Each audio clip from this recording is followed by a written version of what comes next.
Coming up on Mountain News this morning, lawmakers are still working on several bills despite a request from the governor for them to consider other options. And as the number of COVID-19 cases continue to climb here in the Commonwealth, ARH Hospital officials are making more changes to their visitation policy. And officials at Kentucky blood centers are asking for donations as they now face a severe supply shortage. Dedicated to Eastern and Southern Kentucky, this is WYMT Mountain News This Morning.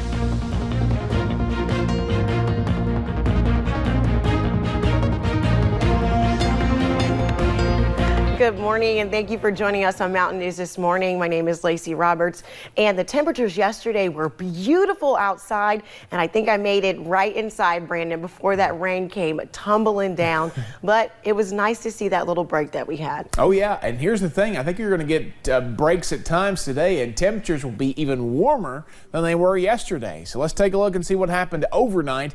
And we are going to see that the heavy rain bands have moved out this morning. Some clouds still left over, a little bit more rain starting to work its way in, but basically it's going to be a back and forth. We have a lot of sensors out this morning. A lot of the sensors out in those outer regions there, Logan, Wise, Jonesville, and Williamsburg, all down this morning. I don't know if they had some power outage issues or what happened, but you see everybody else in the 50s and 60s to start the day. The out the door forecast, we are going to head toward 76 this afternoon, so that's going to be very mild, but chances for scattered showers and storms will stick around. Scattered, though, the key word there to remember. I'll have the rest of that forecast coming up here in a little bit. Lacey? Thank you, Brandon. The number of coronavirus cases in Kentucky increased by more than 1/3 in just 24 hours. In a news conference yesterday, Governor Andy Beshear said the total is now at least 35. One of those is an 8-month-old. The Courier-Journal says another is the wife of Louisville's mayor.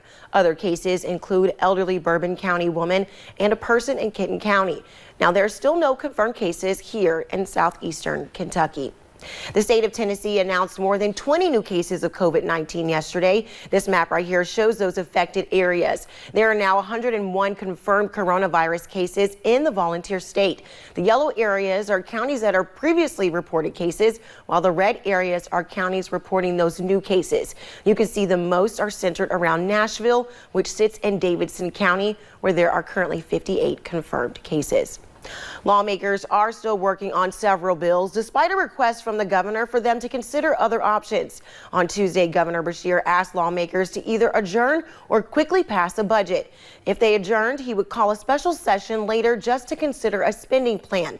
Senator Ralph Alvarado is also a doctor and says precautions are being taken to keep everyone healthy while they consider important legislation. We're observing proper distancing and taking all the precautions, using a lot of hand sanitizer, washing our hands frequently. There's no handshaking going on amongst legislators.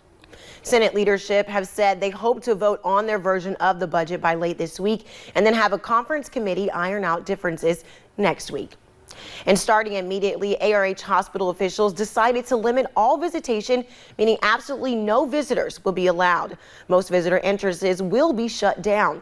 Now, there are just a couple exceptions. If there is a patient at the end of life, family will be allowed to visit. For labor and delivery, just one person of the mother's choosing will be allowed in the room, as long as the person does not have a fever greater than 100 degrees. Pediatric patients will also be allowed to have one parent or adult with them. They will also be checked for a fever.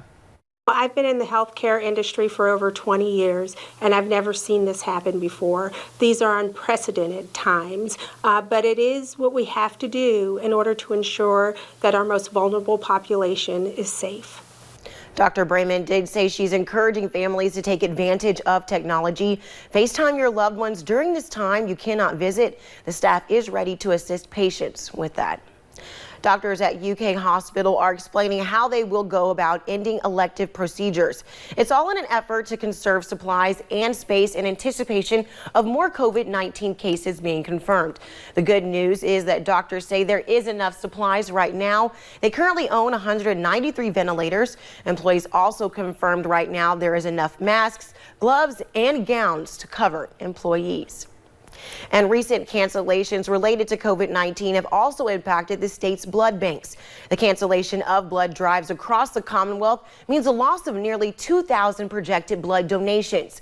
Officials are now encouraging donors to come to the blood centers to help keep the blood supply stocked, since those supplies serve more than 70 hospitals in the state, which they say is especially important in times just like these. You never know when yourself or a loved one will need blood. So you have to put that in the back of your mind, that you never know if the blood that you donate today will save your life tomorrow. The blood centers remain open on regular scheduled times. Representatives say they are taking every precaution against the spread of germs to keep donors safe as they still help to save lives.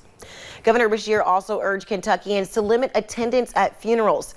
Ashley and Jeff Combs, who help operate Maggard's Funeral Home here in Hazard, know how difficult this can be for many. While they are not limiting how many people they are allowing in funerals, for they are asking people to follow some guidelines. No more shaking hands, no sitting in parlors, and no bringing in outside food.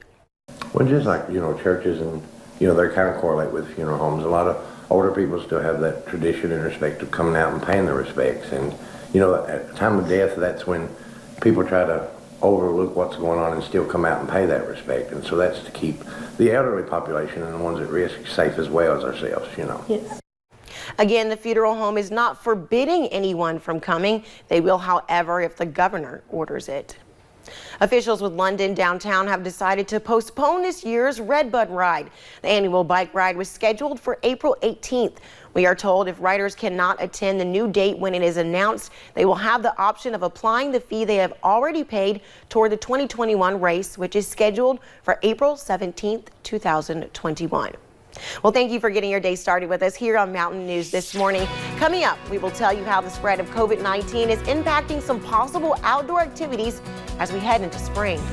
We're tracking more rain chances for today, but the big story will be the temperatures this afternoon. How high will they go? The answer in 3 minutes.